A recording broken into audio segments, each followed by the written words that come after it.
Hello guys, welcome to my YouTube channel. Today we will read Biology chapter first, the fundamental unit of life. So let's begin. Cell is the structural and functional unit of life. Cell structural और functional unit होती है life की. Structural का मतलब होता है उसके पास खुद का स्ट्रक्चर होता है. फंक्शनल का मतलब होता है वो वेरियस फंक्शन परफॉर्म करती है. मतलब सेल के पास खुद का स्ट्रक्चर होता है और वो फंक्शन परफॉर्म करती है.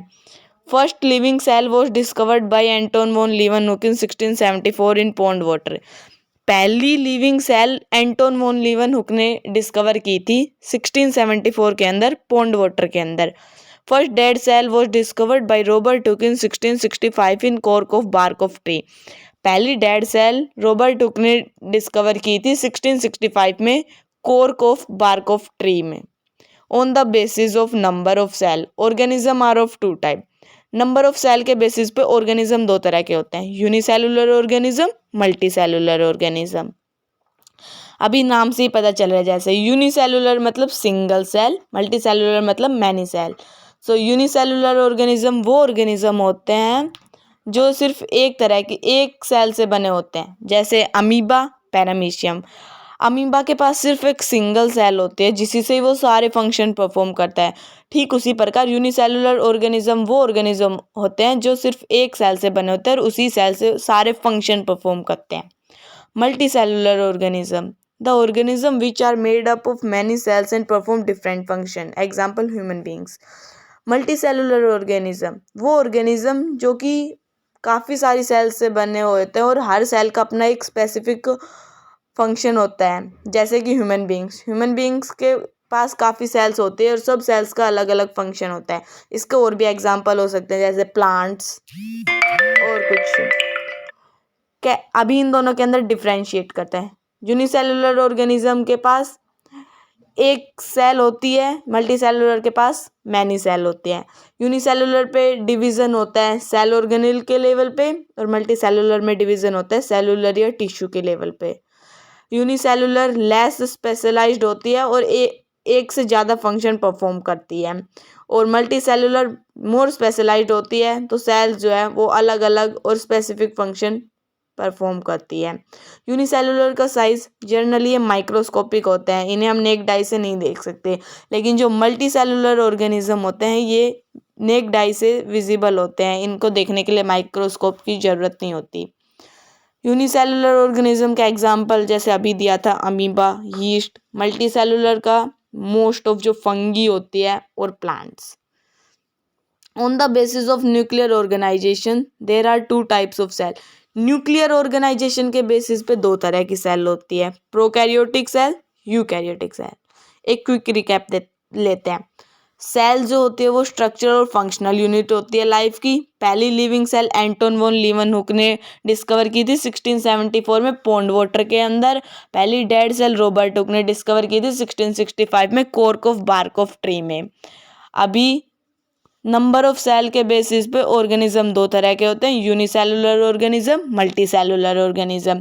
यूनिसेलुलर ऑर्गेनिज्म वो ऑर्गेनिज्म होता है जो सिर्फ एक सेल से बने होते हैं और वही सेल उनका सारा काम करती है. और मल्टी सेलुलर ऑर्गेनिज्म वो होते हैं जो मैनी सेल से बने होते हैं और डिफरेंट डिफरेंट फंक्शन परफॉर्म करती है हर सेल.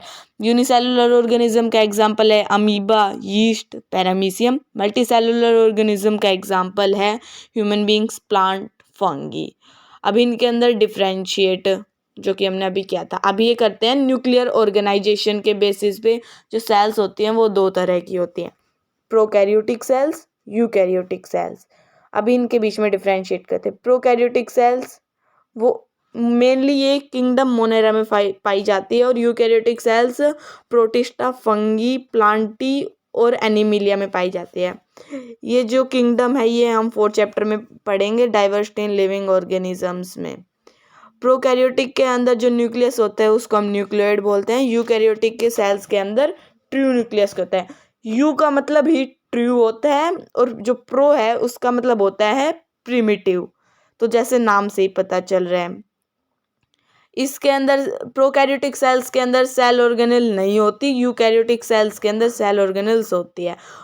प्रोकैरियोटिक सेल्स के अंदर राइबोसोम्स 70S टाइप के होते हैं और यूकैरियोटिक सेल्स के अंदर 80S टाइप के होते हैं।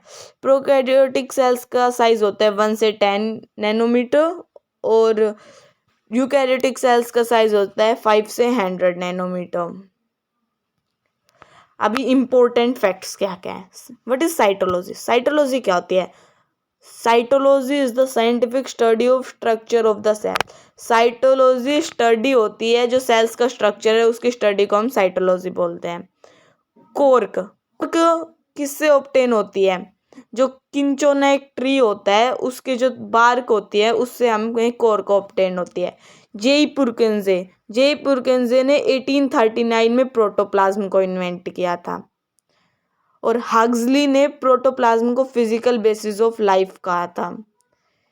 मॉडिफाइड जो सेल थ्योरी है, मतलब सेल थ्योरी को बाद में मॉडिफाई किया गया था, उसे बोलते हैं सेल प्रिंसिपल, जो कि ये कहता है कि जो सेल होती है स्ट्रक्चरल यूनिट होती है लाइफ की और फंक्शनल यूनिट होती है, और जो नई सेल्स बनती है वो जो पुरानी सेल्स होती है यानी प्री एग्जिस्टिंग सेल्स होती है उनकी ग्रोथ और डिवीजन की वजह से ही बनती है।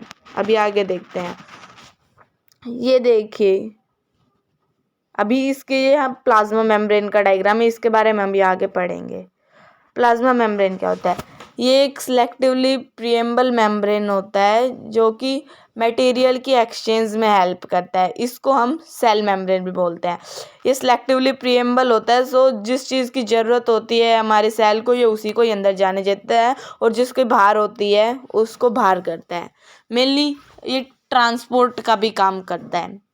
और जो ये प्लाज्मा मेम्ब्रेन है ये प्रोकैरियोटिक सेल्स में भी पाया जाता है और यूकैरियोटिक सेल्स में पाया जाता है। दोनों में प्रोटोप्लाज्म के बाहर पाया जाता है।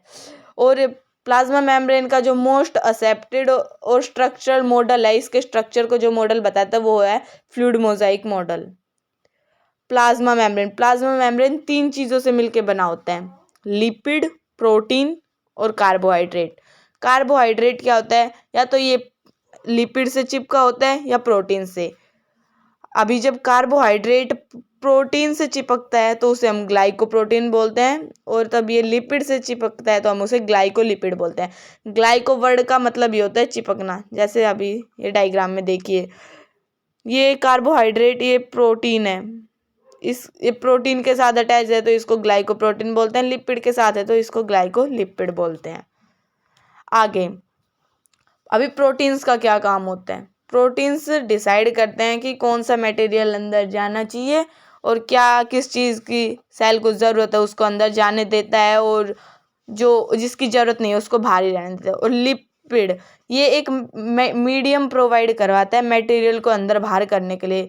लिपिड एक मीडियम का वर्क करता है। अभी प्रोटोप्लाज्म क्या होता है? न्यूक्लियोप्लाज्म और साइटोप्लाज्म को ही कलेक्टिवली हम बोलते हैं प्रोटोप्लाज्म।